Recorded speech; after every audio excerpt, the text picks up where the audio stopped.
Hey guys, NoZoupForYou here, and today we are going to take a look at the Tier 4 German Battleship Kaiser. Now, this battleship in particular, I didn't really enjoy. Don't hold that against the battleship because, again, my playstyle is different than your playstyle. Everybody's is really different. I just couldn't figure it out in the time that I played in it. So, that is no reason to write off an entire battleship. It's not to say I didn't have good rounds with it, I just didn't have the rounds that I was expecting. So let's look at a little bit of the stats regarding the Kaiser, see how it stacks up against the other ships in its tier. Hit point wise, this is actually an odd tier for German battleships. In most of the tiers, the German battleships lag behind or right in the middle regarding their hit points. In this tier, however, the Kaiser has more hit points than both the Wyoming and the Miyagi, at 46,400. In fact, the Kaiser almost has as much hit points in this tier as the König has in Tier 5. So, very unique and interesting right there. The Wyoming has 43,800 hit points, and the Miyagi has 45,700. And again, these are going to be with all upgrades. These are not the stock stacks for the battleships. Speed is right in the middle. In fact, just about everything is going to be right in the middle, and that really sums up the German battleship line as a whole. I've mentioned it once. I'm going to continue mentioning it. It's really in between the Japanese and United States lines, and that's not a bad thing because it excels in some things and it doesn't in others. It all balances out though. But speed 23 knots, not slow, not blazing fast like the Miyagi that goes 28 knots. You've got the Wyoming lagging behind at 20.5 knots. Range on the guns is decent for this tier, 14.6 kilometers. Again, the Wyoming basically has to get in a knife fight with its 12.1 kilometer guns, and the Miyagi has a little more standoff range at 15.3. Gun size on the Kaiser equals that of the Wyoming at 305 millimeters, whereas the Miyagi, if I could pronounce it correctly, has 356 millimeters. Now, the interesting thing about the Kaiser is the guns are very similar to that of the Wyoming. In fact, the layout is very similar as well. You've got those 5 turrets with 2 barrels on each of them, so very reminiscent of each other. Actually, they both behave the same as each other do. And in this round, I started off very well. And I kind of had to back up here a little bit because I found myself inching towards the danger zone, but you know, Citadel here, some damage there, started off at 32,000. I really thought this round was going to wind up in the 100k range, and in all the time that I had in the Kaiser, I don't think I cracked 100k once.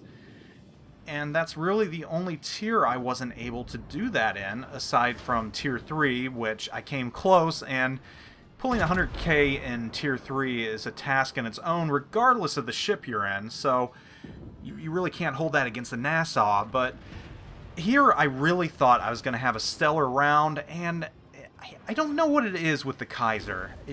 I think it really comes down to the dispersion, and again, dispersion has been mentioned a lot with the German battleship line. Some tiers, I feel it more than others. Tier 5 and Tier 6 in the Bayern at Tier 6 and the König in Tier 5, there's some decent penetration right there. Almost 10,000 off that Miyagi, not bad at all. But in those two battleships, I felt like dispersion was pretty controlled. It was pretty good. Even up in Tier 7 with the Scharnhorst and her non-premium sister, you've got decent dispersion. I don't know what it is. Sometimes it's on, sometimes it's off, and really it happens at odd times, and it does happen to every battleship, but that happens in the other lines as well. It just seems more in the German ship line. it happened more so in Tier 4 than the others, and I really can't explain it. There were a lot of instances this round where I had shots that I thought that I thought were on line and were gonna just really wreck ships, only to find that those rounds landed before and behind and in front of and everywhere around the ship except on the ship. So dispersion can be a little wonky at times, and I think that afflicted the Kaiser more than the other battleships in the German line that I played, with the exception of 9 and 10, and we know that those are going to get a retool. I might even hold off on reviewing those two battleships just because they're not where they should be right now, and I know that Wargaming has stated they're working on that. So anyhow, Tier 3 was fun. Of course, you're not in Tier 3 for a long time, the Nassau. Tier 4, this is, again, another one of those tiers that you're not going to spend a lot of time on, so, you know, maybe not getting 100,000 rounds not a bad thing. Generally, that's above average anyways. I might have been holding my standards too high for this tier level, which I seem to do sometimes. And I understand there's a lot of you out there that are probably going to play Tier 4 and maybe not progress above Tier 5. And that's just the way it is, because you like those tiers, and there's no need to grind further. So I think for those of you who stick to these tiers, the Kaiser is going to do fine. It doesn't set itself apart from the other two battleships, but it doesn't lag behind the other two battleships. Understanding that Dispersion and the Miyagi is not that great either. If I were to pick the best battleship of this line, I'd probably still give it to the Wyoming, even though the range is shorter and you got to get into knife fighting range. I think the Wyoming is the best battleship in this tier line. However, the Kaiser, it can still hold its own. Its armor's good. It's got more armor than the others. If you angle properly, you're going to do just as well in this battleship as you would in the Wyoming. I think the Miyagi, in my opinion, lags a little behind. Even though you've got the bigger guns, a Miyagi can still wreck your day. But again, Tier 4 battleships. If you're grinding the entire line, you're not going to be in this tier too long. So whether or not the Kaiser is a great ship probably doesn't matter. But I suspect there's a fair amount of you out there that are going to enjoy it. It is an enjoyable ship, especially because of the gun loadout and the speed and its range. So don't take what I said as a bad thing regarding the Dispersion. I know I harped on that, but that was just personally me and my play style, and as I was just starting out on the line, maybe I just had a bad couple of rounds with it. But overall, it's sleek. It's a nice looking battleship too for its range. It's kind of got, or a tier, it's kind of got that modern look to it.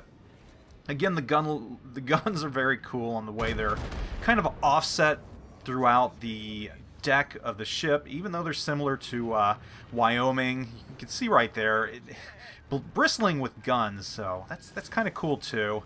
It's got that modern conning tower on the front as well, so it's a very graceful and beautiful looking ship, which, you know, all German battleships are. That's just the way it is. That's German engineering for you, you know, Farfennugen. So anyhow, this has been the Tier 4 Kaiser. These are my thoughts on it. Again, not poor, not great. It's a good ship. It's just kind of right there, average in all respects. No better, no worse than the other ones. So you'll get past it. You'll move on to greater things. The next tier, you've got the König, and you're really going to enjoy that battleship, as well as the Bayern, which I'll have my thoughts on out fairly soon. So anyhow, guys, thanks for watching this review and this preview of the Kaiser. Hopefully you're enjoying the German lines, and I know I have. Anyhow, more reviews coming soon. Thanks for watching. Zoup out.